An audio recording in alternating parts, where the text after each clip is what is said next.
गोंय सरकारान सोनाली फोगट खून प्रकरणाच्या चौकशीविशीं गुपीत अहवाल हरियाणाचे मुखेलमंत्री आनी पुलीस महासंचालकाक भेटयला. चौकशेचो भाग म्हूण गोंय पुलिशेचो पंगड कांय विधानां नोंद करपाक हरियाणात वचपाचे आसात म्हूण म्हायती मुखेलमंत्री दोतोर सावंत हांणी दिल्या. RDX Goa bureau report. Sir, ये गोवा पुलिस हरियाणा में गई है सर, क्या स्टेटस है और स्टेटस रिपोर्ट भी आपने सौंपा है? एक तो कल हमने कॉन्फिडेंशियल रिपोर्ट जो सीएम और डीजीपी लेवल पे भेजना था वो रिपोर्ट मैंने भेज दिया है सीएम को, और डीजीपी ने डीजीपी लेवल पे भेज दिया है. ये इंक्वायरी अभी डीवाईएसपी लेवल का ऑफिसर यहाँ पे इंक्वायरी करेगा.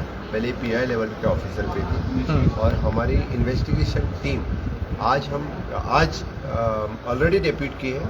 आज ये हरियाणा के लिए रवाना हो जाएगी. They are doing this investigation thoroughly. तो आई थिंक मुझे लगता है कि इससे जो कोई कल्प्रिट है वो फाइंड आउट हो जाएगा. सर, मोटिव पता चला है अब तक, क्योंकि वो सबसे इम्पोर्टेंट है अब तक इस पूरे इन्वेस्टिगेशन में. Investigation is going on. Sir, अभी तक की जो स्टेटस पता चला, आपको लगता है कि केस सीबीआई को देना चाहिए कि गोवा पुलिस ने केस सॉल्व कर बोल रहा लिया हूँ है? कि बहुत अच्छी तरह से इन्वेस्टिगेशन चल रही है.